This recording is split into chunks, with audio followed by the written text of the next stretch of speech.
Season 4, Episode 3 with Eleanor Wroblewski, Learner Profiles 8.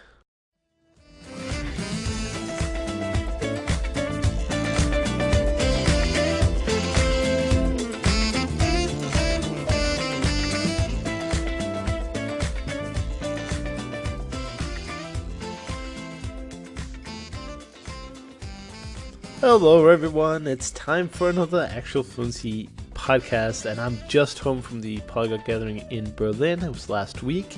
I'm on the back of a cold here, which is a little bit annoying, but when you've had so much fun for 5-6 days, then I guess coming home with a cold is quite okay on balance, and it's to be expected. I usually get a cold when I mingle with a lot of people from all over the world, and I had such a great time, and I want to thank everyone for making it such a good event, especially the organizers.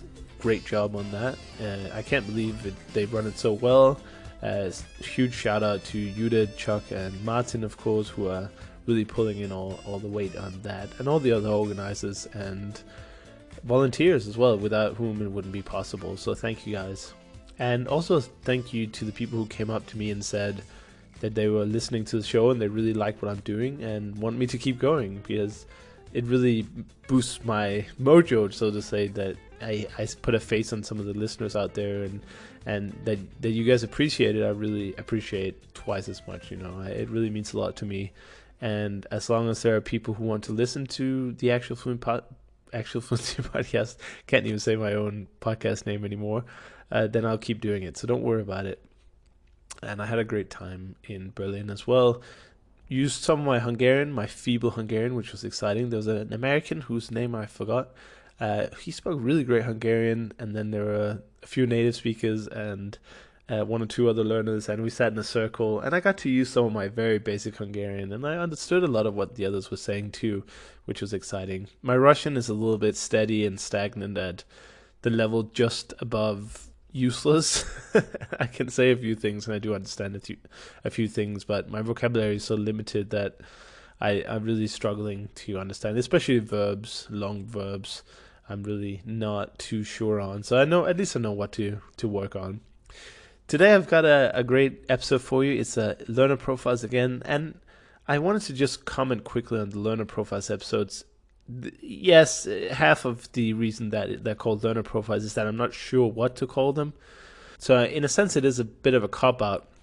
But on the other hand, they just contain so many random topics. It would be like, can you imagine talking to your best friend for an hour and then putting a topic to the conversation? Sometimes you can do it, and I have done it in the past. But other times it's just like, well, general language learning. Yeah, well, that's not a title. So that's why I call it learner profiles. It's not because I don't want to put a title on it or because I don't know it. It's just simply because we're talking about so many random things, so many different things about language learning that, yeah, I could just call it language learning, but then every single episode would be called that, or most of them anyway. So thank you for being a listener, as always. I really appreciate it. And one last thing, if you want to come on the podcast, I'd love to hear from you. Go to actualfluency.com/guest and fill out a short application, and hopefully I'll get to talk to you. So enjoy this episode with Eleanor, and I'll see you in the next one.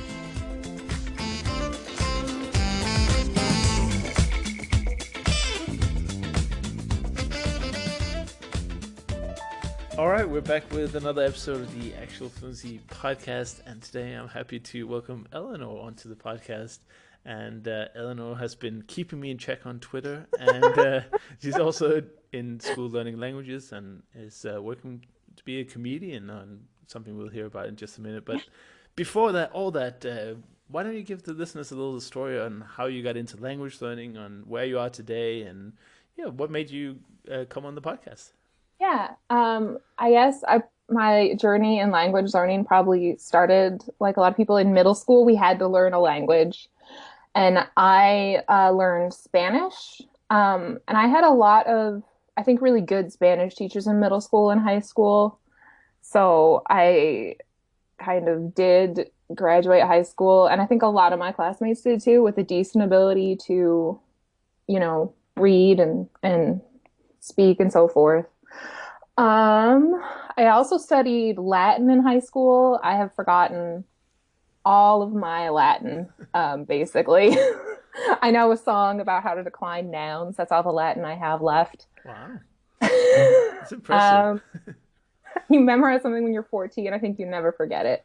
I think Right. that's science.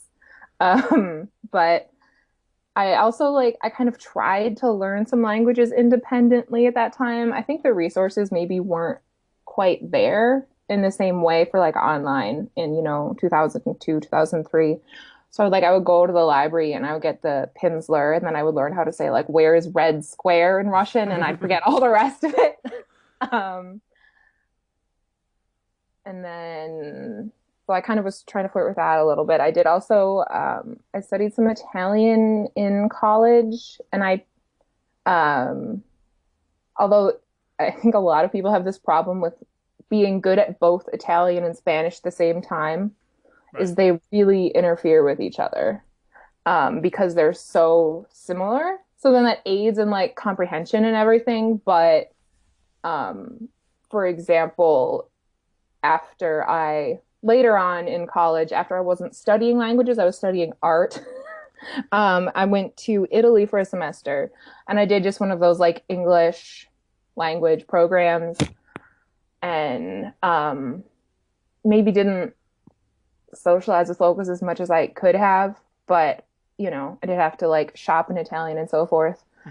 And I feel like while I was there, I forgot all of my old Spanish kind of, and I really had to work to get it back. Um, and the point that I was trying to get to is that I like in Italian you use the definite article literally all the time. You just use it like anytime you have a noun. And I still overuse definite articles in Spanish to this day, I think. Just like all those kind of things. So anyway, then I sort of actually I really appreciate how much you talk about like depression and things like that in the podcast. And I recently listened to the depression episode and I thought that was really like kind of relatable to my maybe experience too. So that was really nice that I kind of was in this really like, I don't know. I had dropped out of school for a while and I was like, what am I going to do with my life? And then I kind of found like the polyglot community online and I wasn't really like um I started trying to remember my Spanish mostly because I was working in customer service at the time, and I would get a decent amount of customers in that would be Spanish speakers, and they would, be trying to have their child interpret for them. Right. And it was just very like refreshing to them. Even my Spanish was kind of like not super great, but I could mostly understand what they were saying to me.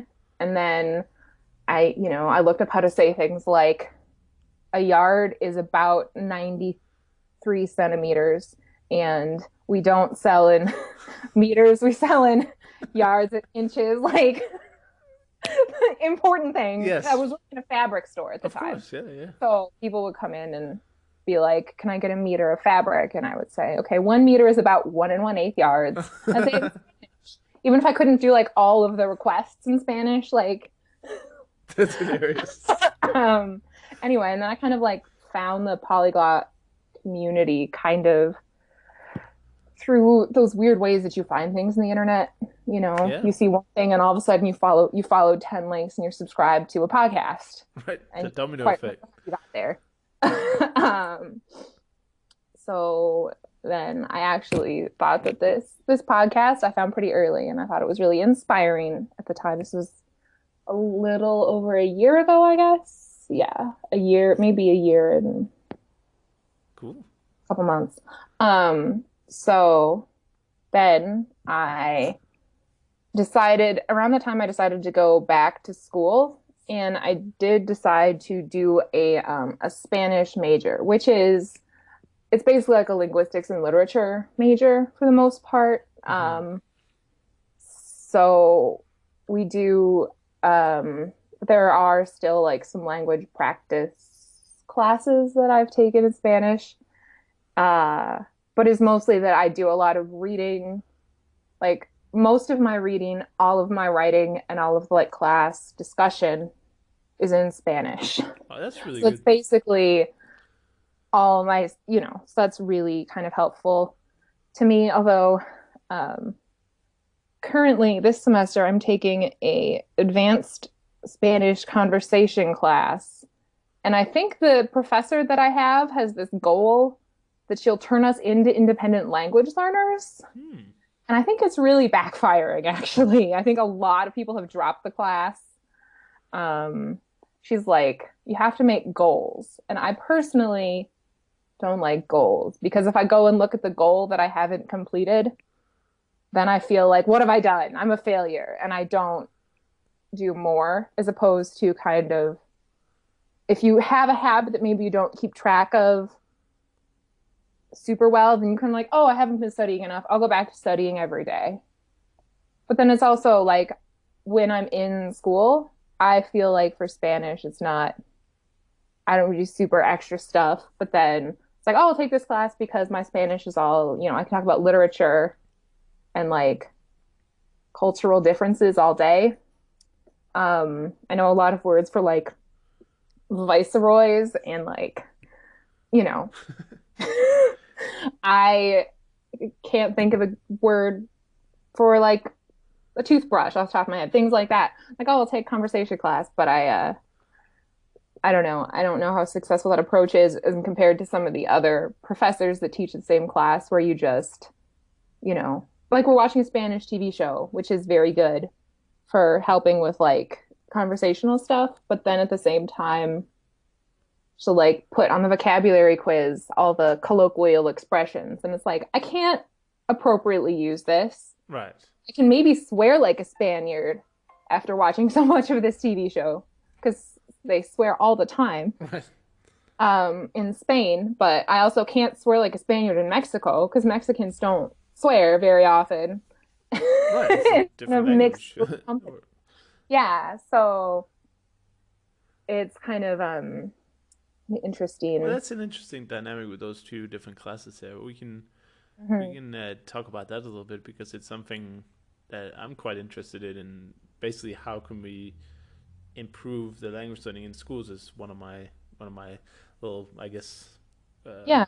save the world kind of projects. But Mm. I was thinking more like, I mean, you obviously enjoy your class, and I also did some German in uni, and it was very. We did a lot of grammar, and we didn't do as much literature. And then I did English, where we did a lot of literature and hardly any grammar. So how's the mix for you in your Spanish class? It's mostly pretty good. Like actually this semester I have four different classes in Spanish. Wow. So it's because I had been in school for a long time and then I dropped out. So then the only classes that I have left to take are the ones for whatever major I had chosen, basically. Um, anyway, so like there's one of my classes is actually I think a really interesting and really good mix because we're learning it's a linguistics class, so we're learning a lot about phonetics and phonology, but we also do incorporated with that practical pronunciation Oh exercises. wow, yeah. And part of the grade is our pronunciation improvement. And I think for advanced level, improvement is a good way to go. Hmm. Um, yeah, I don't know. I think there's a difference. I'm not sure the best way to do language education in schools is to make every student into a super motivated independent language learner, though. Like, I think there's a lot of like pedagogical techniques out there that can be kind of applied to be like, I'm a teacher and I'm giving you this Right. in class time, and that's what you're here for. And then like I am actually interested in going abroad to teach English after I graduate. And so I kind of think about this stuff a lot. I'm doing like conversational English tutoring right now, and that's, basically just going and hanging out. But then part of the dynamic of the friendship is maybe this person is very comfortable asking me questions about English, and I correct them a little more than my other friends that are not native English speakers. Right. So but again, that's kind of advanced level stuff. I'm also taking Korean in school, kind of just because I'm already here and I'm paying tuition, and Might I as wanted well, to right? learn Korean, you know? So, and I started learning Korean on my own and it didn't really like hook into me that much. And I think actually for our Korean class, I think the most helpful thing that the professor has done, other than, I mean, choose decent textbook and whatever, we have to like practice talking in class and so forth, but we have to have a conversation partner. Right.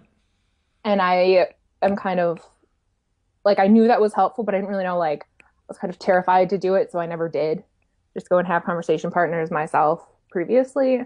And I think that's probably like the most helpful thing is that you go to class and you learn grammar, but then you also go and you like talk to your friends and maybe you don't take any notes or memorize anything or Right. when I was like more of a beginner, I took more notes and memorized a few more things from conversation, but now I barely do it.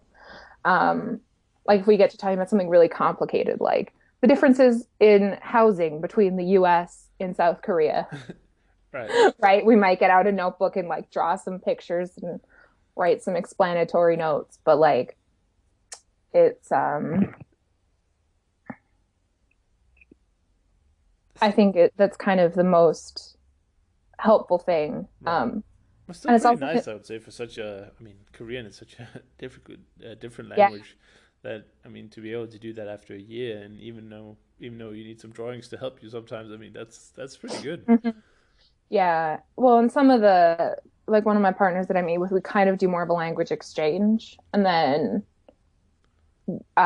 she's actually here because her husband is doing his postdoc. So, and then Okay. another language exchange I have is that just for someone that's, going to school in English and has a lot of American friends and has been here for a long time. So then we basically never speak English. Right. Um, the Yeah, Korean is kind of maybe a more easy one to do that with too here, being in an American research university, because there are more Koreans than people learning Korean on campus. Okay. Yeah, that's You cool. know, yeah, like there's through the university tutoring office is kind of where I had matched with different people for English as well as Korean, and they actually kind of had tried to get me like, oh, you speak Spanish advanced level, please sign up to do Spanish because there's so many more people signed up for Spanish because it's a popular language to study, Sure. but a lot of, I mean, maybe not even due to some really complicated reasons, maybe there's less native Spanish speakers that are in the university than that are sort of out in the town. Right. So it's kind of harder in that way, but And there are probably definitely more learners than native speakers, I'm sure. I mean, yeah, for Spanish, especially in the university. yeah. But I think it's interesting though, and I don't know what your stance on it is on this, but my fundamental belief is that a teacher should be responsible for the learning of the students. mhm. And I think that the teacher should first and foremost make sure that during the class hours that the learning takes place in a way that is useful and also engaging for the students. So that means don't memorize 200 different grammar tables and whatever. And I think if the teacher is really engaged during the class and does a good job of showing the students that they can actually learn something, I think that the students naturally develop an interest in becoming that independent language learner. Not that that's necessarily a goal or something that I think is necessarily superior, but if you can somehow get students to develop an interest in a subject outside of school without being told to do it, that would be the ultimate goal for me if I were a teacher. Get kids involved. Well, now I say kids. Obviously we're talking Yeah. about college level here, but for some reason, any student is a kid. I don't know why. It's just one way to say it. But Hmm. get the students involved because I don't know. Do you think it's easier for college students to motivate themselves compared to middle school kids? It may be, but it's kind of hard to say. Like specifically looking at well, in Korean, it's also because I'm at a lower language level. There are people in there that have kind of said, well, I need any language. For a lot of degrees, it's just a requirement to have any language up through a certain semester. Um, like one girl that I know is thinking about doing an international relations major, so she has to have through third or fourth semester, and a lot of humanities, just like any language through second semester, things like that. It varies.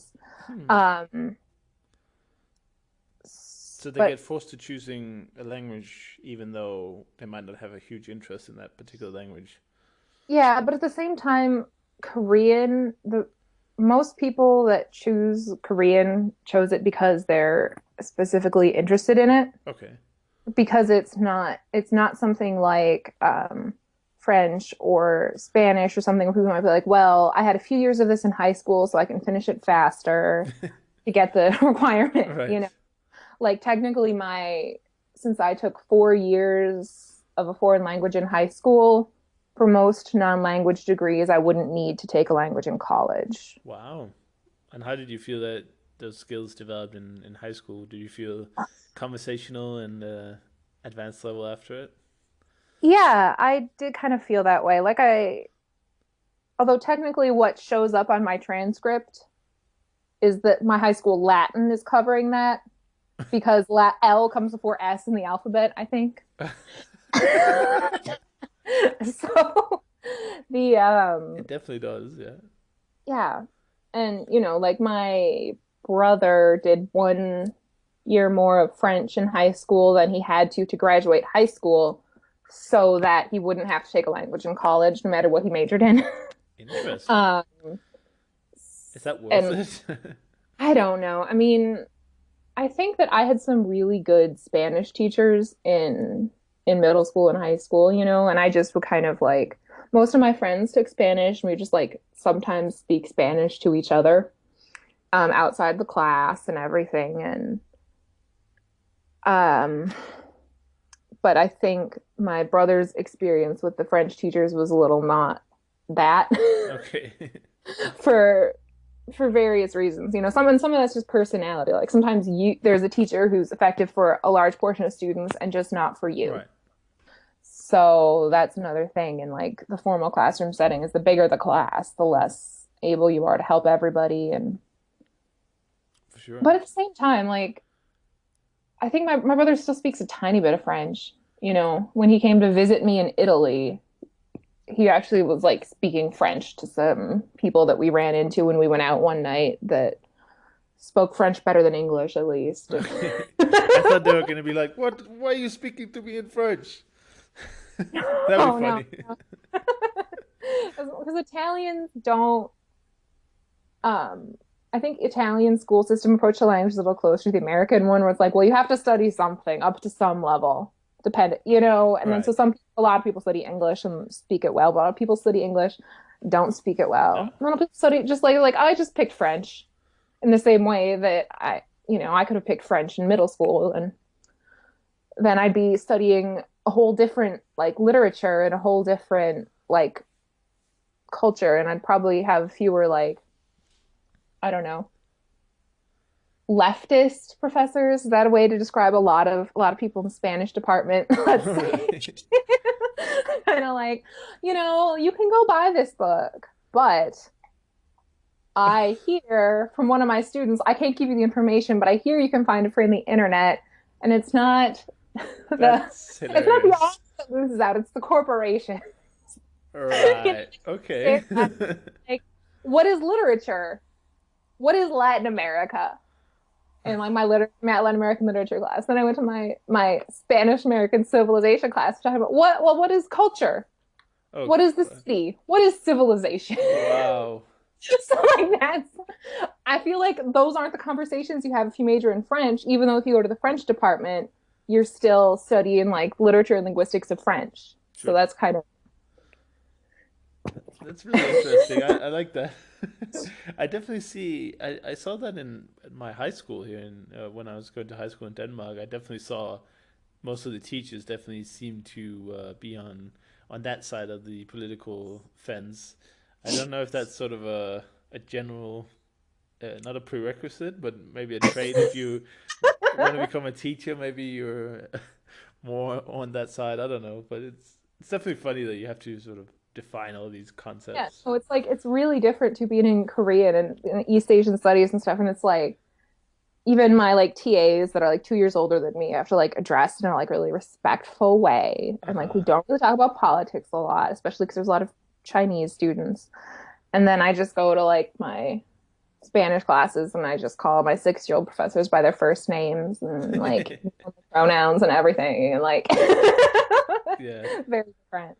You want to But hear something that will deeply upset you? mhm. When I went to elementary school in Denmark, we called our teachers by the first name. Oh, so did we. Oh. Yeah. Huh. They only called them Mrs. starting in like third grade. Wait, you mean starting? Yeah, so we called all of our teachers, all your like preschool teachers. I'm trying to think like kindergarten, first grade, second grade is all Right. like first name. Then you go to third grade through like high school, and then most teachers are like, you need to call like you call by Mrs. or Mister. Okay, we did that forever. Yeah, yeah, From when we started school till we finished school, we called them by their names. yeah. I don't know. You don't. It's kind of an interesting relic that teachers almost always get called Mrs. and Mister, What if they especially. have if they happen to have a doctorate and working in middle school, which is really unlikely? Well, would you then have to call them doctor whatever? Probably not, no. Yeah, but like nobody knows how to call professors. Right. In America, it's a very common dilemma because if the professor doesn't say in the first day of class, like, this is how you should call me, like one of my Spanish professors is like, just call me Ruben. Like on the very first like email I sent before we even got to class, we're like, okay. And then my professor's like, I'm too old. You just call me profe, which is like short for profesora in Spanish. She's like, I'm too old for you to call me by my first name. It's like, okay. But like when I took, science classes or something, I would be like, professor. And then they'd be like, oh, why are you calling me professor? But then like you like doctor so and so, like, oh, why are you doing that? But then you can't just go up to somebody and, take some other like science class and be like, oh yeah, first day. They'll be like, why are you so informal? So just like no one actually knows what to call professors by in America. That's hilarious. There should be like an official guideline or something, I know. university guidelines, and then, well, yeah, Just because have to say on the first day of class. It's right. I think they just should. But is a professor in America higher rated than a doctor? Not really. You become a professor automatically when you teach your college class, right? That's when you're a It's professor then, yeah, right? it's a specific job title. So Right. not everyone that teaches a class So I is would a think that being a doctor of arts or whatever, have a PhD would be better. I mean, who knows? It's I guess the point is nobody knows. the point is nobody knows.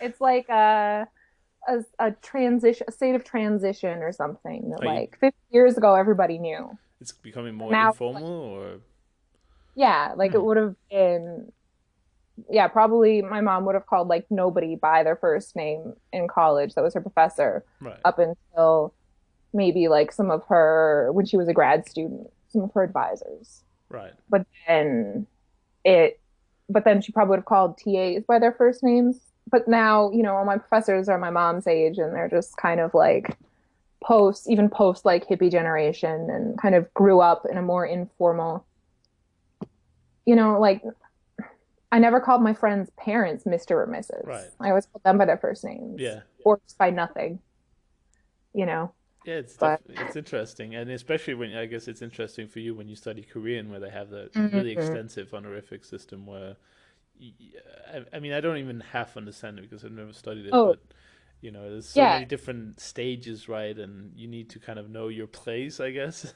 Yeah, it's really like I think can I ask what year you were born? I think you're a little older than me. 88.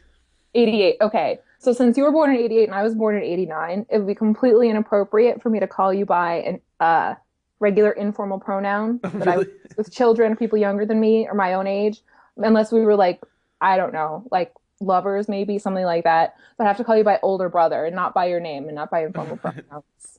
Well, But then I'm okay with that.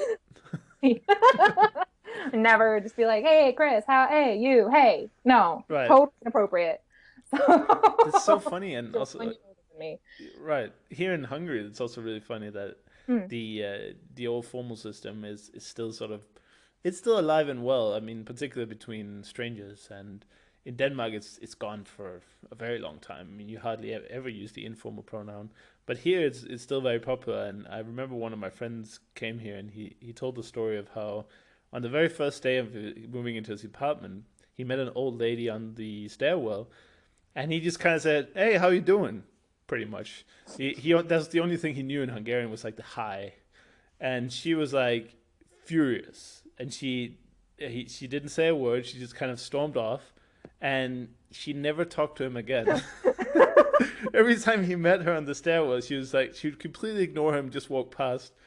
So it's funny how that system is in some different parts of the world. It still persists, but other places it's kind of going away. I know that the German one is also kind of it's still there with the Sien and Dusen, but it's also not as strict as it was.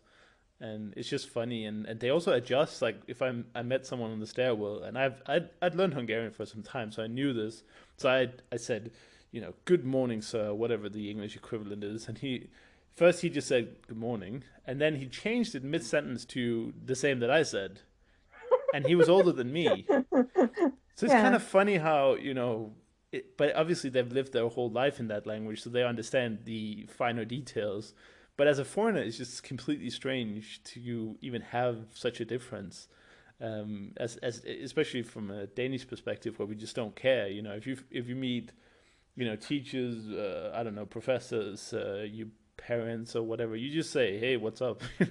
there's, there's no distinction. Yeah, it's although I think some things about having the honorific system make it easier because you kind of just know certain things. It's like on the one hand, there's no way that I can say my name is Eleanor in the same way to a child or a peer who's approximately my age or an authority figure who's not far from my age or a grandmother. Like I have to say all those things differently. But same time in English, I might be like, or like let's say like I'm hungry is a good example maybe because you'd be like to a kid you'd be like oh pick up the da but then to like an adult you have to be like oh I don't even know you have to say something really fancy but Right. then in English you might be like to a kid you might be like well my tummy is grumbly and to your friends you might be like I'm freaking hungry Right. and then to an adult you say so in some ways it's easier once you master it but I think part of it too is like how used to people how are people used to hearing foreigners speak their language Right. adds a lot to like the forgiveness system too. Like if somebody says something that's just kind of a little bit inappropriate in English, but I know they're not a native speaker, I know that, and if I know them well enough, I'll like let them know. Yeah, that's that But that's pretty funny actually. or like in Spanish too, Spanish speakers kind of are used to people that aren't native speakers, but or also because I think languages are spoken in a lot of places around the world. You might be like, oh, you're a foreigner. Did you learn somewhere else? You kind of are, as opposed to like Hungarian, where it's like Yeah, people just aren't as used to that, I think. So, for sure. And when they speak English, they're also not very used to that. So sometimes they can really say something quite offensive, even though mm, they don't realize it. yeah. I don't take much note of it. It doesn't bother me because I know that they don't mean anything by it. But a good example is like I often have lunch in a cafe or something while I do some reading or something, and often when I come, the waiter is like, "So you're alone?" And it's like, yes, alone again, you I know, was like, yeah, geez, and it's like, "Oh, as a just customer, you?" yeah, it's like a customer service professional. I mean, I never worked in a restaurant, but I would say like, so table for one. Right, exactly. That It's Americans like would the be way we would say experts at like in this. America. Or Yeah, exactly. Americans would be expert at this level of service, but it's just funny that they don't mean anything by it. They're just sort of translating, and you get this like, "Oh, you're just one," or "Is there any more people coming?" Or, and I was just like, "Yeah, whatever. I'm one." translate something that's totally polite in Hungarian, Yeah, or they might not be able to think of any other way to express it in English. But right. Yeah, they often do. They often do that, and it's quite funny when it happens because if you were a little bit more, I don't know, sensitive, I guess you could kind of tell them off for it. But yeah, whatever. They don't know, and I don't really. It doesn't bother me, but it's just funny. yeah, I was like, where I work at right now, I have because I work at like a cafe on campus, so a ton of my customers are like foreign foreigners because that's where scientists. A lot of them are scientists. Hmm. So that's kind of a big population of non-native speakers. And it's like, so we're like, oh, that lady's so rude. I'm like, she's not rude. She's just Russian. You Right. know, Yeah. I've I've worked in sort of other situations where the difference in etiquette with foreign customers is so big that it actually like really causes emotional like distress. But like when some lady just comes in and she's like, can I have mocha or whatever. That's not a good Russian accent. I should do a Russian accent. But I'm just like, it's yep, yes. Yes, you may. Right. Yeah. Yeah, make mocha. Yeah, that's funny. There's a big difference. For instance, people in the UK are extremely polite when they order things. So they'll say something. I mean, could I have is basically the most basic form. They say that all the time. But if you go to other countries, they might just say coffee, please, or Yeah. coffee, thanks. Whereas in Mhm. English, you kind of that it's a little bit abrupt. It's a little bit stern, I would say. So Yeah. you kind of have to Or preface it with something, but in other languages, it's completely fine. yeah, like I was telling one of my Korean friends, she was like kind of asking me about ordering. I was like, when you're making a request around here, the polite way to do it that's just okay to anybody is, can I get a Right. can I get a water? Right. Excuse me, can we get some waters? Can I Exactly. can I get a but like even when someone says can I have and that's very stern like Russian voice, then Right. it's The Germans have a funny way of doing it. They use the subjunctive. hmm, So they sort of say something like, I would like to have, yeah. ich hätte gern ein Kaffee. And it's pretty cute, I think. Because it's like Yeah. it's a theoretical situation. So I would really like a coffee, and then the answer is like, okay, well, go get one. you know? I wonder if, because people say that I'm from Wisconsin and basically lived my whole life here, and I guess there's a lot of since Wisconsin was settled by a lot of Germans and Scandinavians, that people say there's a lot of influence in Wisconsin accent. You may not be able to hear my Wisconsin accent, but I definitely have a little bit of a one. Um, but we are like really indirect when we're trying to be polite here too. So Right. I wonder if that comes from the Germans I guess it could, yeah. because like I was wondering if you might be able to. Yeah. That's very Can polite. you like because can you please or just do it? It's just too direct. You have to, I was wondering if you might be able to. Right. Is there And then any if you can't chance I just can say have no, a I'm so coffee? sorry. Yeah. That's when you like are giving the person an opportunity. That's another thing about English politeness, I think, is like plausible deniability. Like give the other person like, the other Yeah. person, if you're not their superior, they have their own like They can say there's no no. one Yeah. can say no. Well, that's funny. I was in America recently, and there's service in the bars and restaurants and everywhere basically was just too much. It was too polite almost. It was like, at some point when you've been asked for the 10th time whether everything is okay, it's like, yeah, I mean, you asked us 2 minutes ago. I mean, we understand about you living off the tips and stuff, but I mean, this is gonna get deducted, not added. Um, no, I didn't say that, of course, but Yeah. it's just a real culture shock for me. And I really appreciate good service, but to me, there's also an element of it shouldn't be that visible. I think good service is something that you don't see it that often. But obviously, I mean, of course, the waitress should come up and ask you once in a while, is there anything you need? Can I get you some more coffee or whatever? But this constant nagging and like, how's the food? And then the manager comes over and he's like, oh, so what are you guys doing here? Yeah, we were trying to enjoy a nice beer and relax, but we keep getting fucking harassed by the staff here. In New York, right? Yeah, yeah, Or yeah. yeah, New York is a little like that, I think. But it's like part of your job, especially if you wait tables, but even if you're like working in retail, is to like just just read customers' minds and come up to them and when they need a request so they don't have to shout for you or look for Right. you. Because like that's kind of rude to like shout for a waiter. Of You course, just yeah. kind of like look around in this really like kind of pointed way, and then the waiter will be like, "Oh my God, I'm so sorry." Like, Right. Yeah. so it's really different, Then that's a problem that Americans have when they go abroad as customers. They're just like, "How do you get any service Yeah. around here?" And the answer is you're just supposed to go up to the front and Right. Yeah, it's so funny to see Americans and also just guests from other European countries when they come visit me here. I always like warn them that there's no service here whatsoever. Like if you Hmm. go to a really touristy place, of course there will be because they know they can get good tips there. But if you go to like a local restaurant, they just don't care. It's like you can sit there and wait for hours if you don't do anything, you know. So it's funny to go to America where it's such a an opposite, really. I enjoyed it. I just didn't enjoy the whole tipping, but that's a whole different Oh discussion. yeah, it's a whole And look. I think that America is also slowly realizing that it's stupid. So maybe it'll change in the next, I don't know, 20, 30 years. Who knows? Maybe get some good minimum wages and get rid of the Yeah. whole tipping instead. I don't know. It just seems really bad. But anyway, let's move on to some language related Oh yeah. discussions. Because I really want to. You said you stumbled upon the polyglot community like a Hmm. year ago, and Yeah, I just a wanted to little get. over, I guess. All right. I just wanted to get your sort of reflections on that because that's what happened to me about 2.5 years ago. So I just wanted to compare notes. And what did you think when you found all these? Well, I guess you found my podcast as one of the first ones. So, Yeah. but what They, was your opinion of the whole? Like, what did you first opinions of the whole community feeling? well, I mean, the first things that I was looking for was different, I guess, tools for Mm-hmm. learning. And then I happened to find there's this whole other community.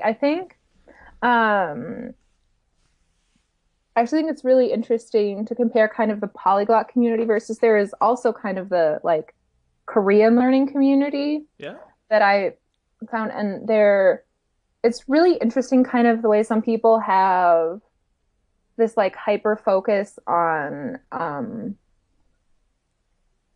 just keeping finding a new language. And maybe they keep doing that through European languages and then they stumble on a hard one and they're just like, this is where I am for a while, you Right. know? Like, I kind of wanted to learn Korean because it was really different. I was like, I already speak Spanish and Italian. What am I going to do next? Like French?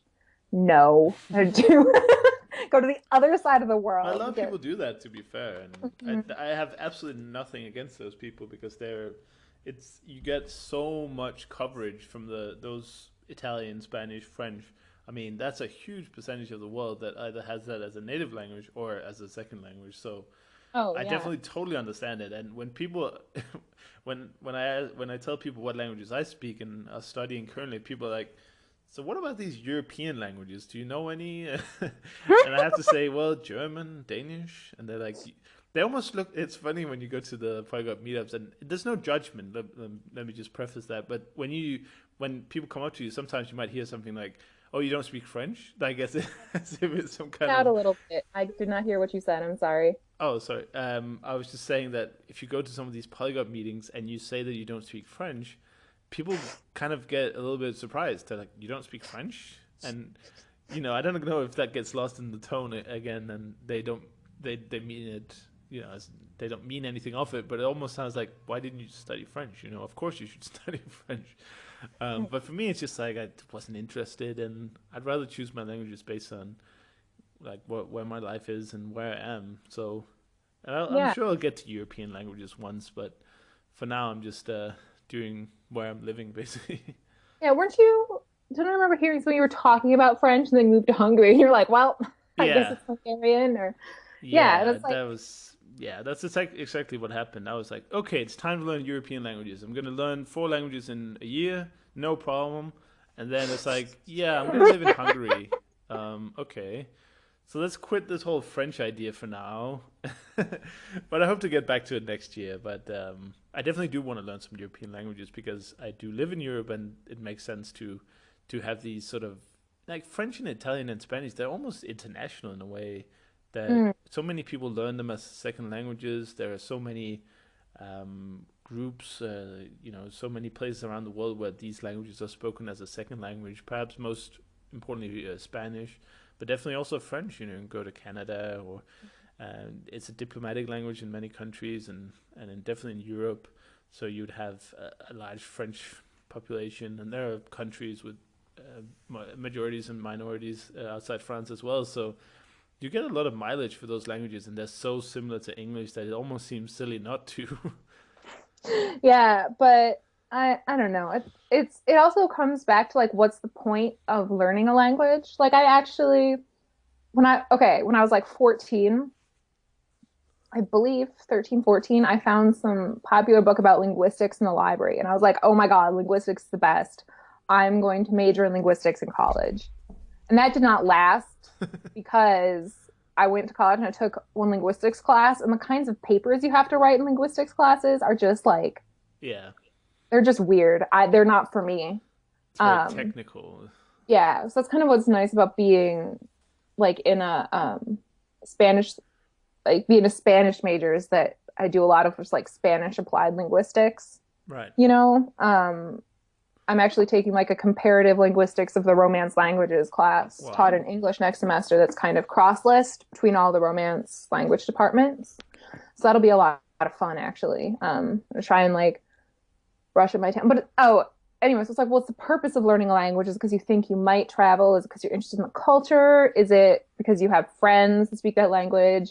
Is it because your future father-in-law only speaks that Hmm. language? There's all these reasons, and I think some people are just kind of like, well, I just want to keep learning languages, which Hmm. is fine. But for me, part of the reason to keep learning new languages is because I'm interested. I kind of see grammar as being like a puzzle.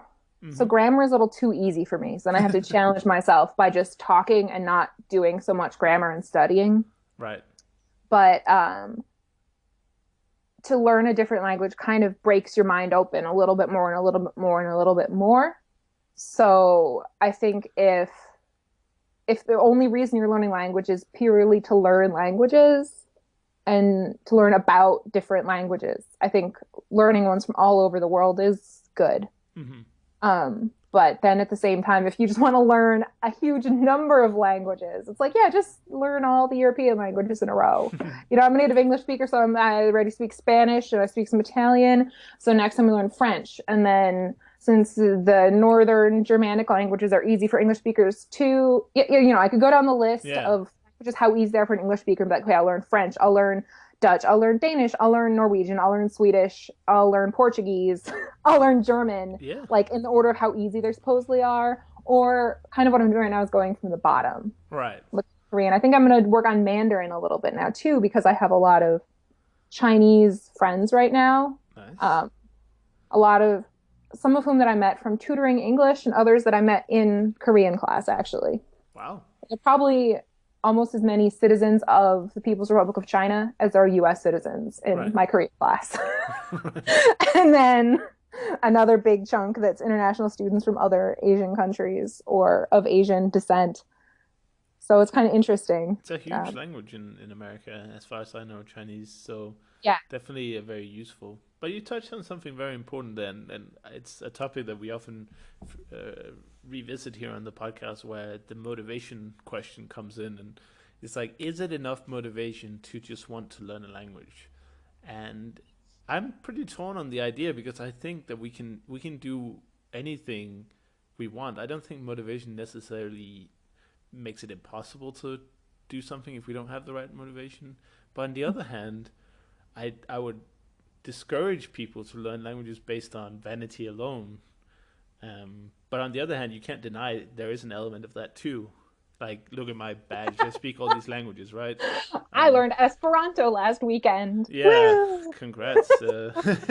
Well, yeah, I speak Esperanto too, but it's a good example. But I think that it's just people seem to sometimes ignore the whole like vanity aspect, the whole self. I guess in a way you're improving your own character. If it were a video game, you're kind of upgrading, and this Love. you can't deny that at all. But on the other hand, it's a very weak form of motivation, and I definitely felt that with Russian. I couldn't really find any big reasons, and people always ask me, "So when are you going to Russian?" I'm like, didn't really have any plans to go to Russia. And it was like when you look at how little I put into the language, you can see that that's probably a motivational issue there. But do I believe I can still learn Russian without the proper motivation? Yeah, probably. But it's not recommended at all. So I would definitely try to Yeah. find some practical reasons for for languages. Yeah. I mean, and when I say motivation, I don't necessarily mean like you have to have the right reasons. I just mean there has to be some reason that you start. Like, Right. even if you make a decision, you can be a person that chooses to make a decision totally randomly. But also for me, for Korean, I was kind of like, there was one TV show that I really liked that was a reality show, actually, that I watched subtitled. And I wanted to watch other similar things, and a lot of them weren't subtitled. And I was like, well, I'm going to start learning. I just like the way it sounds. Yeah, me I too. Me just too. like the way Korean sounds. So then I kind of was like, well, I'm gonna start learning a little Korean. I started to start watching more like K dramas, which is how a lot of people enter into Korean culture. I think probably a majority of people in my Korean class, maybe, Right. probably started from dramas. There's other ones. There's like people liked K-pop, people that their grandmother was Korean, people Why that is do it Thai. all starting with K? Is it like I like K food, but I don't know if I would call it Yeah. that. Uh, It's kind of funny. so, it kind of comes in, if it's like meant to be, it kind of builds on itself, I feel like a little bit. So I was like, I'm interested in learning a language, so I started watching more of the TV shows. I got really interested in that, and that gave me more Mm, motivation. right. Things like that, as opposed to I'm kind of like, well, I'd like to bring my Italian back up because, but it's like I'm not that interested in Italian culture. My I don't have any plans to go to Italy anytime soon because I would like to go to Korea after I graduate and be in Asia. So then, sort of other Asian countries is the travel opportunity Yeah. there. Um, and like I was kind of like very depressed when I was in Italy. It's part of the reason I didn't make a lot of friends. But it's like one local person that I did meet that didn't speak English was this guy that turned out to be married towards the end of the time that I knew him. I discovered that. So I don't have a big motivation to keep in touch with him, Right. you know. Understand. um, and then with Korean, I made friends. I really liked my friends, even though I kind of was like, I'm gonna go and try and find these friends to practice language and culture and learn about culture. Like, actually became pretty close. So, Yeah. yeah. That's cool. I definitely agree with the idea that you can definitely find, I don't want to say passion for the language, but you can definitely pick up interest in a language after you started studying it. You can discover new TV shows. You can discover. A lot of people talk about Japanese culture, like manga or anime. They find all these great things after they start learning the language, and then that gives them motivation to keep going. And Mhm. I definitely believe in that as well. And also, when you start to see results, that usually also pushes you a lot further when you realize, oh wow, I can read this sentence, or oh, I understand that word on that sign, or these little wins that shows your brain that you're actually progressing and not just wasting your time all the time. Yeah. The Yeah, it's really interesting because, I kind of touched this before that I tried learning a bunch of languages when I was a kid with whatever kind of materials, the library and stuff, and nothing really stuck. Um, but the once I noticed that Korean stuck, I felt like I could do anything in this Right. world, That's amazing. Yeah. Like the fact that I can listen to somebody talk and I can understand a lot of the time. I might understand the thrust of the sentence, even if I don't know exactly what every part is doing. Right. Yeah. Or, Oh, that's you know, perfect. Yeah. I understand learning that. like a baby, just listening to a lot and talking a lot. So Um, is that your preferred, let's call it strategy or method? It's just tons and tons of input, or do you have any kind of tactics or any kind of paradigms that you use for learning languages on your own? um, I do kind of do memorizing to various extents and grammar study. So what do you Um, use for that I flashcards? use Anki, Anki, yeah. Anki, and I use generally flashcard approaches that put zero English on the flashcard. Right. Um, Gabriel Weiner, yes, I yeah. find him very inspiring. His episode on your show. I went after I heard that episode. I went. I was working out at the big mall the other town, so I went to Barnes and Noble and I went and bought his book and Wow, that's amazing. Korean stuff, and then I went home and ordered some more Korean things. That's Um, and I think, especially for if you want to learn to read an alphabet, or just if you want to learn to read the sounds of a language, especially if it has a relatively like phonetic or phonemic writing system, I don't think there's anything better than his method. right. But yeah, so I kind of adapted parts of that for vocabulary, especially learning Korean. There's such different like correspondence, I think, between European languages. People say that learning to read a newspaper is easier than learning than a children's book because academic words have such one-to-one correspondences. So many of them like borrowed from the same languages. Um, Certainly for Spanish, that's true for me that a, a novel and originally written in Spanish is going to be a lot harder than a newspaper. Right. I hear it's the opposite for Japanese and Oh, even really? Korean. Newspapers are very dense. Okay. Like in Korean writing, they almost never use Chinese characters anymore, but Right. they still show up in the newspaper from time to time, just for fun, Wow. just to like keep you on your toes. That's Um, interesting. but the So they use that phonetic Yeah, or phonemic writing system. yeah, it's Right. pretty phonemic, like morphemic slash phonemic.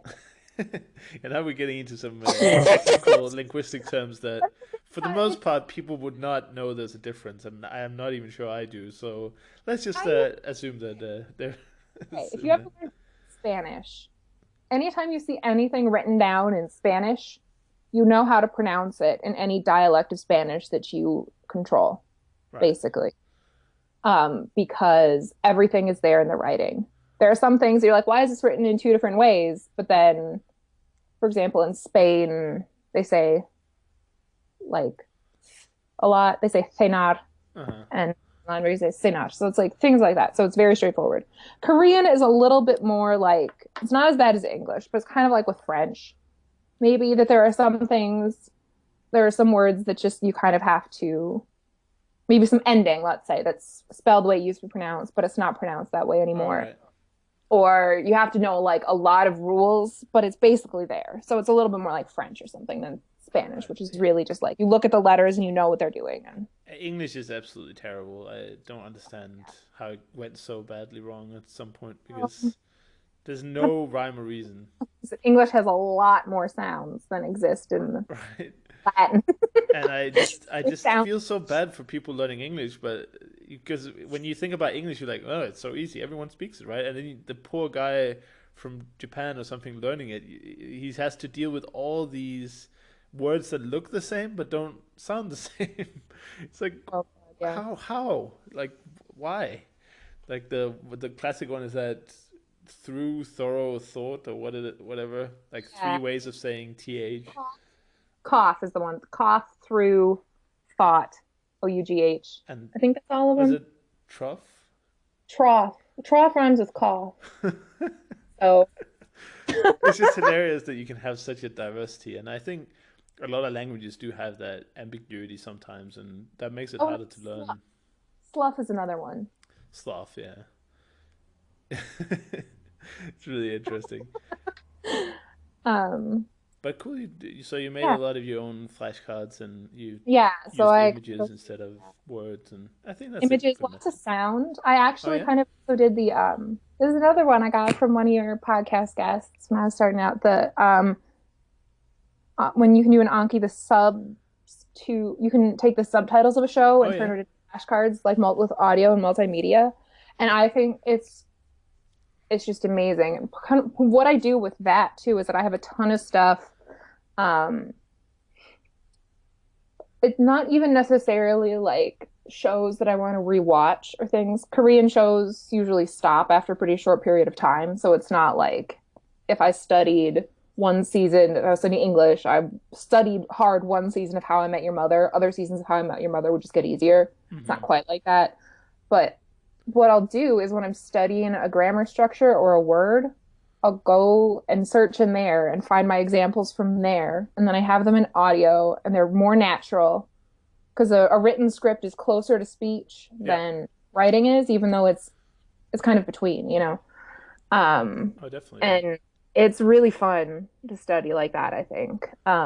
I think it's the Make best way to practice your spoken language because the talk shows or sitcoms or something that illustrate daily life use a lot of the language that you would use on daily life, except if you're watching like I don't know, House or some medical yeah. drama. It's like all foreign words. But I guess if you're studying Greek or something, maybe it's useful. I don't know. But I did that with Russian. You know, I watched a sitcom and like you, I didn't understand every word, but I could after a while I could sort of get the meaning of each sentence. So I would start to watch it and enjoy it because I think it's tough to watch a TV show if you don't understand anything. It's kind of hmm tough. Yeah, and I do still kind of watch a lot of stuff with subtitles, and I know people are kind of against that, but it's like this is what I'm watching for fun right now. They're split. I think. You know? Yeah. And I definitely will still just pick up words from that. Like God, even pronouns that aren't really used in writing, but that are used a lot in speech. Hmm. I was like, oh, I know, I just figured out what's going on here. And a lot of a lot of the subtitles like aren't very good because it's really hard to translate Korean to English, but then that actually can be helpful sometimes. And you have to limit The yourself so bad much. subtitle because you're like, oh, that's what's going on in Korean. Right. And then I can think of a better way to express that feeling in English, but it kind of so Yeah, it's kind of interesting. it's like a double-edged sword, I think, because you do have a very limited space to translate very complex sentences usually. And I don't know if Korean is the same, but Russian can sometimes be very succinct. So you have a lot of meaning in, very few words. So when they speak a longer dialogue, which would fill up, a subtitle, then the English translation would need to add so many words for it to be a complete translation. So it's often an interpretation of what they say instead of a translation, which they do often. So for me, it's like a Yeah. double-edged sword. It can help you to understand and also enjoy the show, which gives you more input. But the in terms of using it to build your own vocabulary, to learn some collocations and stuff, it could be uh, a little dangerous sometimes because you're not entirely sure. But if you're at a high level, like you say, then maybe you can evaluate it yourself and then decide what to pick up on and what to just leave. Yeah, and I never watch anything in Spanish with subtitles anymore if I can help it. Even though I'm still missing parts of it, for example, because it's like, well, it does force me to listen instead of whatever. But it's also my Spanish is a very advanced level, so it's really different. Being a beginner. But Right. yeah, I think one of the other things with like subtitles and translations in general too is that different languages can be ambiguous in really different ways. Oh yeah. So that's actually a big problem with Korean. Like subjects of a sentence are optional, but politeness level is always expressed, which is completely opposite of English, where there's a lot of neutral ways to say something in regards to politeness, especially if you're stating a fact, but you always have to put a subject to the sentence, you Right. know? So, Yeah. Yeah, it's tough. I don't envy the translators' jobs always. mhm. They must have a really tough time because they have to convey the the the deeper meaning, but also they have such a limited amount of space to do Yeah. so. It's Um, tough. oh, So, any other methods or strategies or techniques that you've come across? Yeah, I remember you said one of the first reasons that you actually came across this community of language learners was that you were looking for methods or mm, strategies. Did you hmm did you ever find anything that really stuck apart from the flashcards? Another thing that I really like for Spanish that I don't use as much when I'm in school because I'm reading so much in Spanish anyway is that I do enjoy different things about blue, and read lang. I think are really helpful, both of Right. those, um, for helping find things at your level if you're lower level for blue especially, or for saving the words easily on the read lang. So I do like both of those. I also I think it's really important to just I think all the different ones like strategies people have for pronunciation and for listening I think are really important early on. I think there's one that I actually kind of got from this kind of Korean language more focused thing where it's just listen to stuff. listen to the same things over and over again, and find a way to listen to it where it doesn't matter if you don't understand everything. Uh-huh. Just like pour it into your ears. Um, The input because theory. that's, yeah, kind of like the infant theory. I think adults can learn faster than infants because infants have to learn like what's an apple, and this is how you say apple. And Right. adults can just be like, okay, I'm gonna make a flashcard with a picture of an apple on one side and the word for apple on the other, and I'll, or even just you might be told the word for apple once and know it. Yeah. Uh, but I think just kind of having um, incomprehensible input, and what I do is I have a couple, um, well, some stuff that's a little more geared towards language learners, but that still kind of speaks at an intermediate or advanced level in different places, and then also just a regular radio show that I found a podcast for that the DJ is like an actress I really like, and I kind of want to talk like her. All right. So I just listen to her podcast. And then every once in a while you kind of like, oh, I wonder what that means. And that's still part of learning, I think, Of course, yeah. through the infant theory, But at the same time, when you go through and you memorize words and grammar structures, I think that what that helps you do is just comprehend the input faster. And then the input is what really like makes you learn in the more like get the language as being an instinct rather than as being an intellectual exercise. Because I think that for me has always been a challenge because seeing how the grammar pieces move around is a little bit easy for me, but actually just comprehending and producing is more important and more fundamental. Right. So I think that's kind of how I view it right now is I just listen to stuff. Um, Yeah, that's a very good idea. And the whole comprehension, what's it called? The comprehensive input, Comprehensible input. comprehensible input. Yeah, Yeah. just basically tons of input.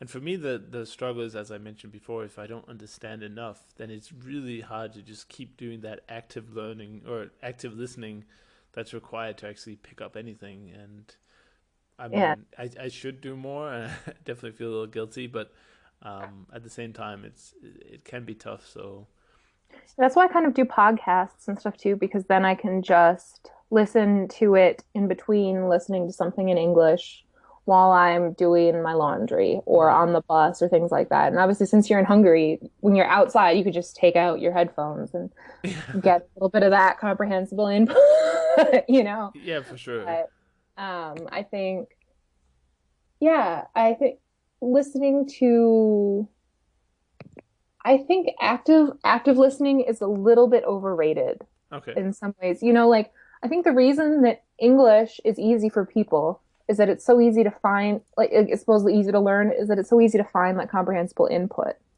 that you care about and that's not available in your own language. It's just kind of a little bit more present, a little more there. right, Sometimes I go looking for Spanish podcasts and I go into different Spanish speaking countries' iTunes stores and or more than half the top podcasts in the category are English language, right? really Yeah. interesting.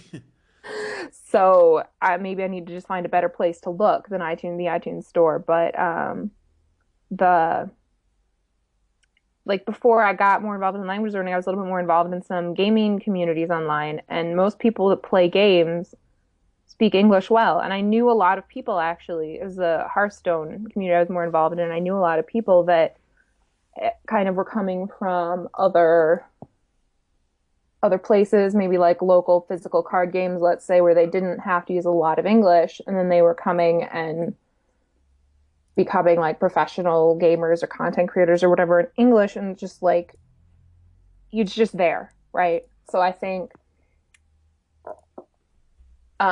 but I think when you're listening to something you don't understand, you just have to listen to the sound. So you have to Yeah, find something that you like the sound of.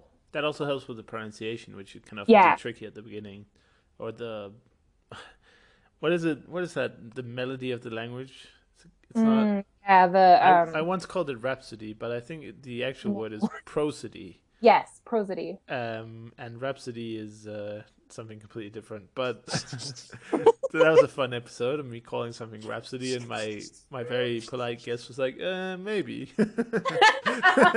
And we just moved on. But anyway, the past, the past. Yeah, and I But think like trying to find like I always try and find something, I think it's good to find somebody your same gender about your same age, especially if you're speaking a language that's only spoken in one country, then that's a lot easier to start to like sound like you're your own age, to like get somebody like, oh, they're cool, I want to sound like them. And then even if you don't, then I think that that helps a lot because you don't have this danger, which it's kind of beyond repair in my Spanish right now, that I sound like a textbook and I would have to live someplace for a while before I Right. stop sounding like a textbook. But Yeah. um, Yeah, it's definitely a problem. Well, I don't know if it's a problem, but it's definitely you really have to be careful about definitely getting more input. And I guess I don't know about would it help if what do you think about tutoring, getting conversational tutoring early on in learning a new language? I think it is probably a really good idea. When I haven't really had a chance to try it yet because I was super broke when I started learning Korean. So that's kind of part of why I went to take a class in school because I was like, it'll just, there'll be a teacher that will talk, Right. um, and that will do things. So, um, But I guess that classroom style when yeah, you got 20, classroom is really different. you got 20 students or more and you have to each you have to each learn something and get Mhm. some attention from the teacher. So it can be tough to Yeah. actually. I mean, I've heard from a lot of people they have done. Oh yeah, I did 3 4 years of French or Spanish in school, and I was like, oh okay, so you speak it quite well now. And they're like, no, I can't say a word. It's like what? That's Yeah. really I, crazy. I think that I think there's a lot uh I think there's a lot of what am I trying to say? It's like everyone has to learn a language, so then there's not maybe the greatest teachers out there. Right. In some countries too, like in East Asian countries especially, kind of any native English speaker can get a job teaching English. Right. Yeah. And the biggest thing that you can kind of offer the kids in that case is just to talk and talk to them and Right. talk, talk, talk. But I don't know. I would like to try conversational tutoring. I'm going to, like I said, I'm planning on doing Mandarin over the summer, but I do have some friends that I'll be able to like talk to. Right. Actually, a friend of mine, one of my good friends is going to be TAing the beginning level Chinese in the fall. So Nice. I'm gonna let her practice on me a little bit, maybe.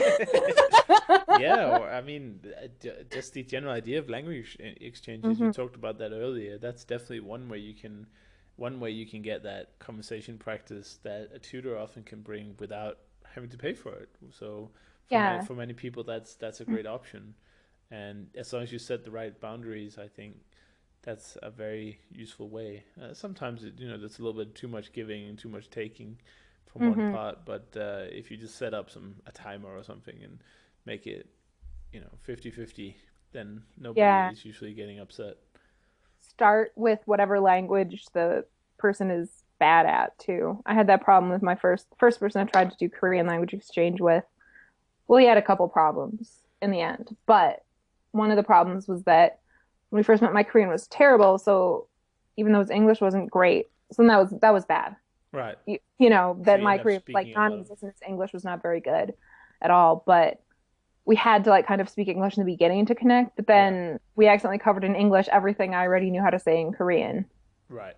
Like, where are you from? It's like, oops, covered that. Yeah. It So, can get a little tricky. I haven't really explored the language exchanges too much because I just enjoy. I mean, I'd rather teach someone Danish for an hour and then pay someone to teach me Hungarian an hour than having to find an exchange because it's just so technical with the whole giving and taking yeah. and I saw some people sharing a document where they listed like 600 conversational topics or something, and it just doesn't seem that natural. You're sitting there and you're trying to make conversation with somebody you don't really know in a language you really don't know. It just seems like a very awkward situation for me personally, at least. Yeah. I mean, there's some good topics. Like if you could meet one person from history, who would it be? That's great. If you're a little more advanced.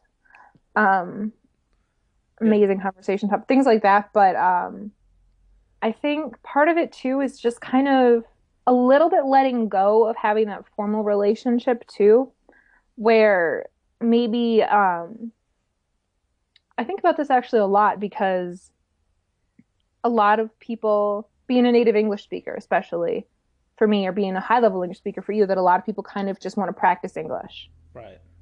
Um, and I, there's kind of this attitude that maybe I had a little bit unexamined. I'm looking at it again that a lot of kind of maybe Americans studying abroad have, where they don't want to, they, or traveling to avoid speaking English with people completely Hmm. and to maybe like lie and say you're from Lithuania and your English is appalling Right. in order to get people to speak whatever Definitely. Japanese with you. And but if your goal is like just to communicate with people and connect with people, then you will end up probably speaking a mix of languages throughout. So if you meet someone and you kind of like the if you just really need to communicate with somebody and you're both bad at each other's languages, the way you're going to do it is you're going to say as much as possible in their language. And then you're going to use your language when you can't think of the word in their language. Right. And I don't think that that's maybe not for like a friendship where you sit down and chat over coffee, maybe not a great way for languages to kind of flow, but I think just kind of trying to make friendships starting in target language or something. But, when people come to the US and they want to learn English, and then they don't they don't want to speak their native language. Like Of there's course. that. There are those people. Yeah. Or, Well, it's just like that both people, both parties come with exactly the opposite like goal. yeah. If you're learning Japanese and a Japanese person is learning English, and you meet up for an exchange, then you're in there for exactly the opposite reasons, and Yeah. that's really strange for me. So I think maybe starting out with things like the timer or using as much as possible of the language that someone's a beginner in Yeah. is a good way to go. But I think once, if you just make a friend that has a different native language from yourself, the friendship will kind of find its own language Sure. Yeah. in the end. And, I think native English speakers are really sensitive to not being used for English practice. Hmm. But then that has to go the other way too, where you don't want your friendship with somebody to be based on using them for language Right. practice. But Exactly. maybe you're using their language as much as possible because it connects with them better Right. or because of politeness, because the people around speak English, even speak very little English or no English or, things like that is kind of where it goes. But then the trick is to not let everything pull back towards English, Right. Yeah. being like It's common always a language, struggle. It's always tough. I mean, learning languages is not really that easy in No, general. I no, it's not. I don't know whoever said that, but honestly, it's not easy. I mean, there are so many moving parts, and there's so much to keep. You have to keep going, and you have to learn so many things. So I definitely realize that you're learning a language. If you've done it, if anyone's listening and you've learned a foreign language, I mean, good job Good. because it's really not easy, and Yeah.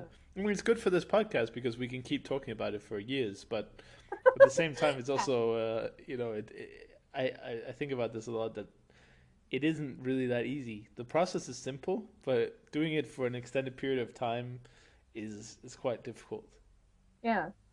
And for me, like I don't speak really any French or German, but I went when I was studying in Italy up into it's actually this nice coincidence. I was studying in Florence and my uncle had a sabbatical in Strasbourg.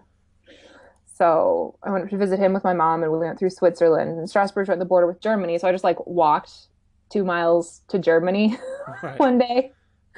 Um, and it's just be like, I'm cafe bitte, like just like things like that, and then be like, okay. And also, can you explain this menu item to me since we're not in a tourist town and you're the only waitress that speaks English? Thank Right. you. But I'm gonna say like and I'm gonna be like a ugly American and order coffee at the same time as the rest of my food. Right. Yeah. That's Like, that's no, I want coffee and soup together. yeah. That's an interesting mix. Not something I see a lot here. But you can definitely do it. I mean, as long as you're not the obnoxious American who just insists on speaking very loud American English and the waiter's like, what's going on here? Well, and I think there's like kind of it's called register switching in linguistics, where you just talk in different ways to different kinds of people. And I think if you've learned even one other language, you become more sensitive to the fact that you need to speak in a more standard register to non-native speakers Right. rather than speaking loudly, and you need to just keep rephrasing things until they're understood. Yeah. Um, I think that kind of just comes out of it, that Yeah, out of definitely. that sense of being the one that just speaks loud. I hope that's an old stereotype. Do you still see that around? Um, Not too often. Well, if people are drunk, maybe it does happen, but Yeah, but then they're also drunk. So it's loud because they're drunk. right. No, I'm not sure about the whole, screaming when people don't understand. Maybe on the phone that does seem to happen still, because people are like, oh, he doesn't understand me. Better speak louder. It might be the connection, Yeah, maybe you're not coming through loud enough. Well, it's really funny to see. I've seen it, especially with, let's say, older people. If they're if they're on the phone and the other person is really quiet, then they feel like they have to shout as well. It's like, why? That doesn't make any sense. Well, because old people are deaf, But but you're they don't have speaking into a hearing. microphone. Yeah, I know. Just because the other person is quiet doesn't mean your connection is quiet. So the other person is probably like bleeding out of the ears because you had to scream. Well, people that are in denial about their own hearing loss have a poor judgment of how loudly Right. they're speaking, I Well, they have think. a poor judgment, full stop. Okay, just put it that way, I guess. But anyway, thank you so much for coming Yeah, on the show. I've had a for having fantastic me. time and really enjoyed discussing some of these language learning topics, the evergreen topics Oh, yes. of today's polyglot conundrums. Uh, I don't know. I have no I don't idea where I'm going know with how this. great a use of, if that was a really natural use of the word conundrum there. I have no idea. There's a TV show in England called Countdown, and Uh-huh. they have countdown conundrums once in a while. So that's why I got that word. I don't know if it only applies to puzzles, but anyway, I guess this is a kind of a puzzle. But It's always a puzzle, I think, in some level. You just got to keep solving it, even your own right, language, even that's true. your English, even everything like Oh that. yeah, So, for sure. I mean, the mhm. thing I've noticed that, and people tell me, is that after I started studying Russian and Hungarian, and I stopped using English as much, my English has actually degraded a little bit. So Huh. it's always Interesting. a trade-off. It's always a Oh trade-off. yeah.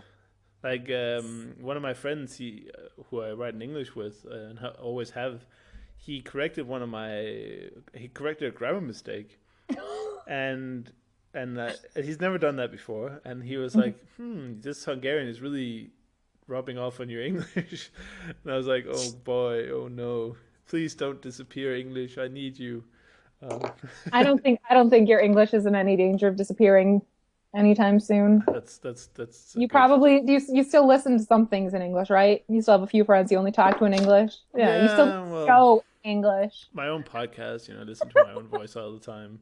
No, Uh, not really, but yeah, I definitely you still still watch a lot of English stuff. It's just, I think the corrupting part is not so much that I hear a lot of other stuff. It's just when you have to form unusual sounds, like for Mm, instance the s's and the sh sounds in Hungarian and Russian for a part, they're really different than the English. yeah. So when I read a Hungarian text, I have to remember every time I see an S, it's not S, it's sh. So it's Mm. like, and it corrupts. So sometimes when I read English, my brain is thinking sh, but I can't say that in English. That would sound very silly or shilly. But you know, I don't quite know if corrupt is like the right word, because I think it's just, you know, interference maybe. yeah, I don't know. interference is more of the okay, interference would be like the technical linguistic term, I think. But Right. when you have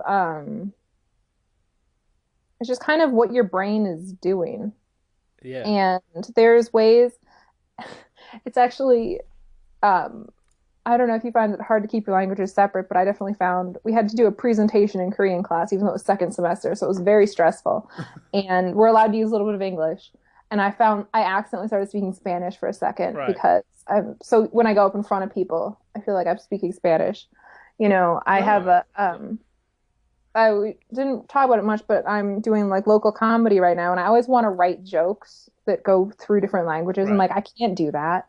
I do have a joke about how I'm afraid I might accidentally start speaking Spanish. Y bueno, si es que no me comprenden, que me perdonen, eh? But Right. I think it's like also enough people who have studied enough Spanish to understand if you don't understand me, forgive me, Right. which is I just. It's kind of And or funny. like when I'm just saying like yeah, yeah, yeah to people, I'll say it in Korean, like nay, nay, nay, nay, nay. Like in Right. any so Well, I definitely feel that a lot. I remember when I I don't know, I've been doing Russian for a few months, and then I overslept on a school trip. So everyone was like, I had like 20 missed calls, and people were like, "Where are you?" And I was like, "What? Is it today? I thought it was tomorrow." They're like, "No, no, we're on the train. We're halfway through Denmark now, on the way to Germany." I'm like, "What?" So they're like, "Yeah, you find a train on your own, and you can join us later."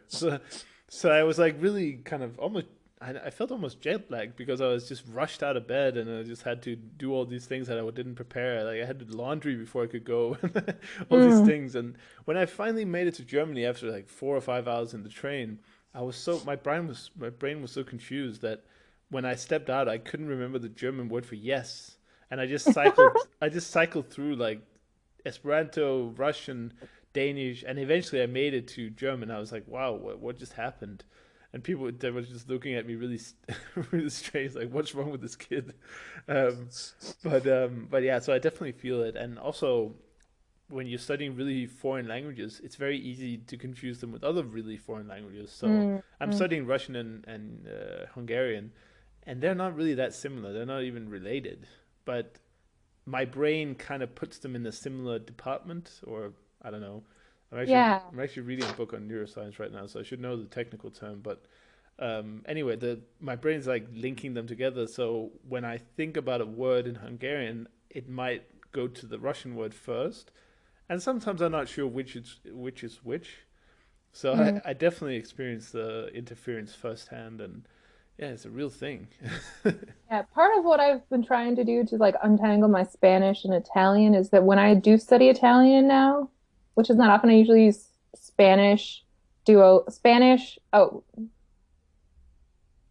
Hello. Duolingo for Spanish speakers. That's what I was trying to go for Right. Italian, because then that like throws all the differences right in my face.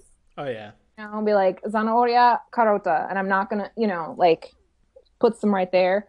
But sometimes I think, well, but then I'm encountering them both at the same time. So is that tangling them more? It's hard to say.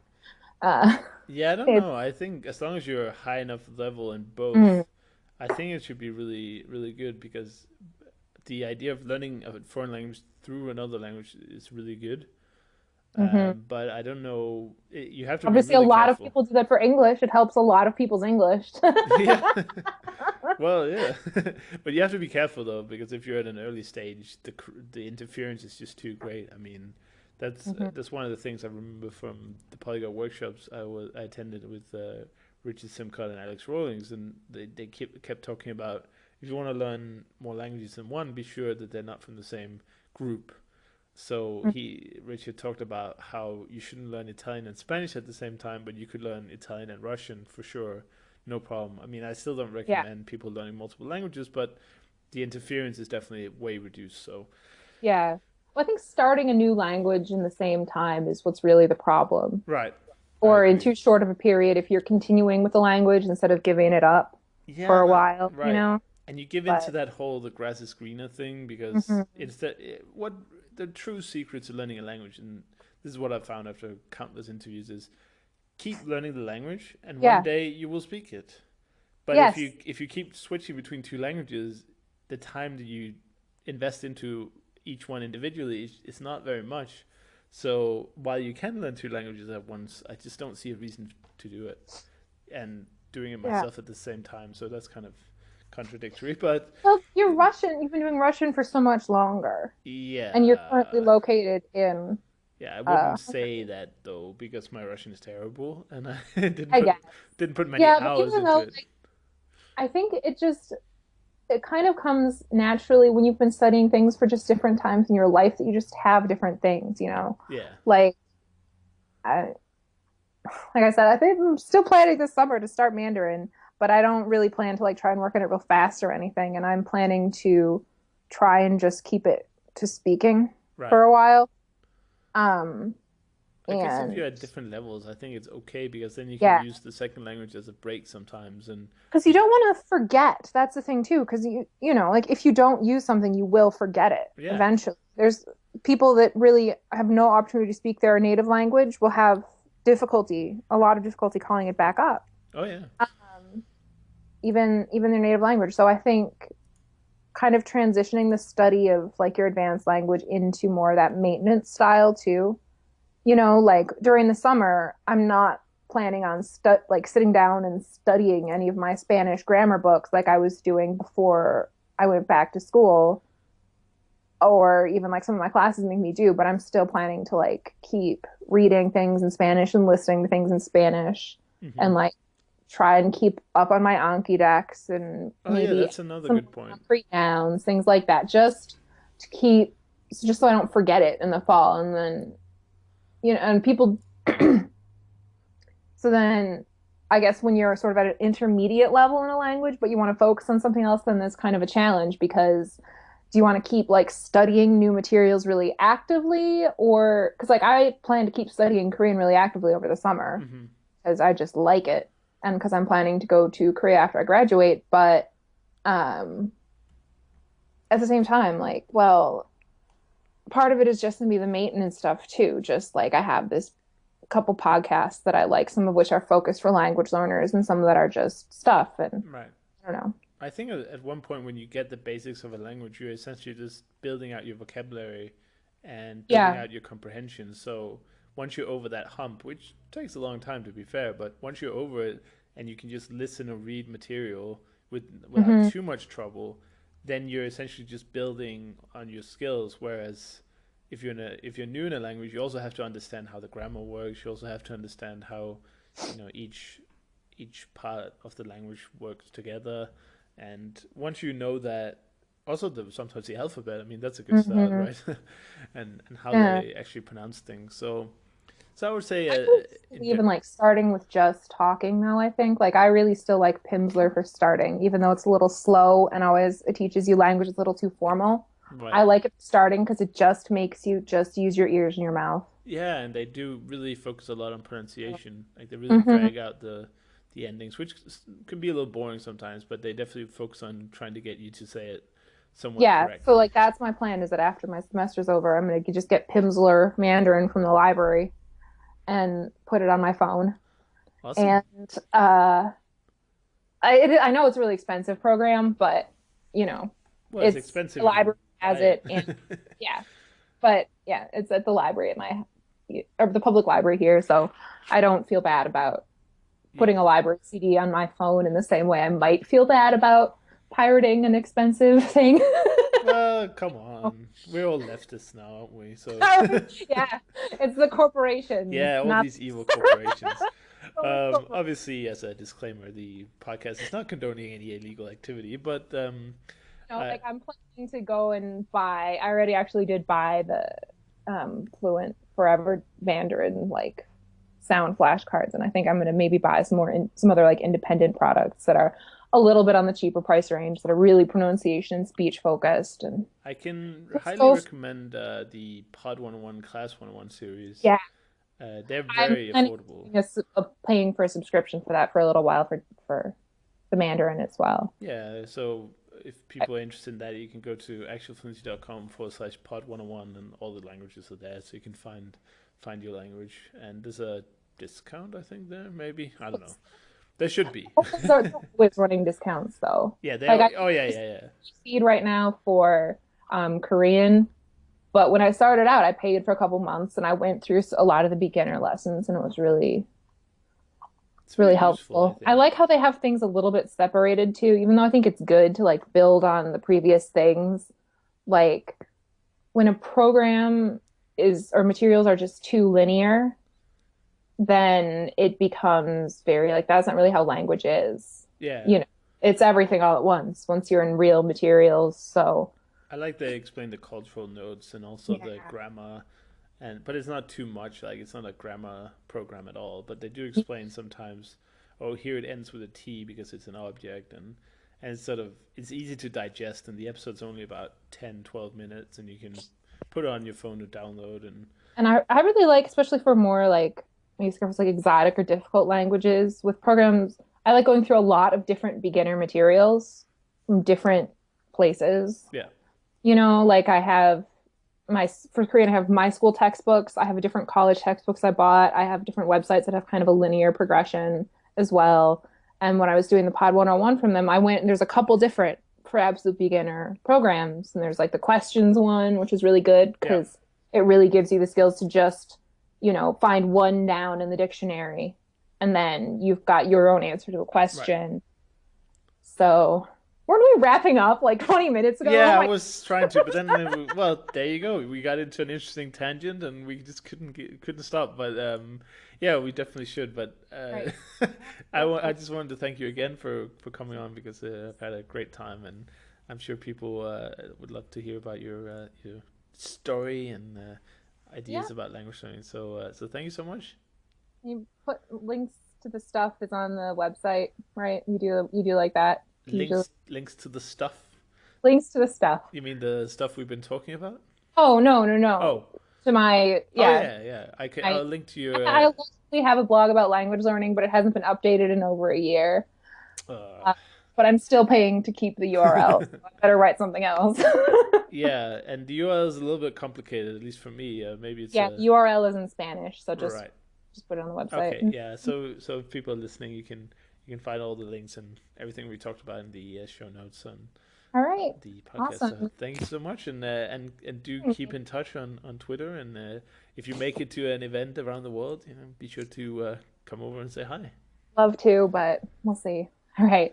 They're Bye. pricey. They're pricey. Yeah. Oh God. Yeah. Like, oh, Definitely the North America one, where is it? Oh, Montreal. Montreal. Okay. Well, next year maybe they'll be in America. I think their original plan was to cycle between Canada and the US. So hopefully the Yeah, but next 2000. year I'm going to be in Asia. Oh, well, So well then you're just difficult. But I'm just screwed. yeah, well And there hasn't been a polyglot event in Asia yet, so who knows? It might happen. who Thank knows? you so much All for right. listening to But the anyway, Actual thank you so Fluency much, and Okay. I'll podcast. If talk you to you want to again Mm-hmm. come soon. onto the podcast and share Okay. your language learning story, don't hesitate to apply on actualfluency.com/guest. See you in the next one.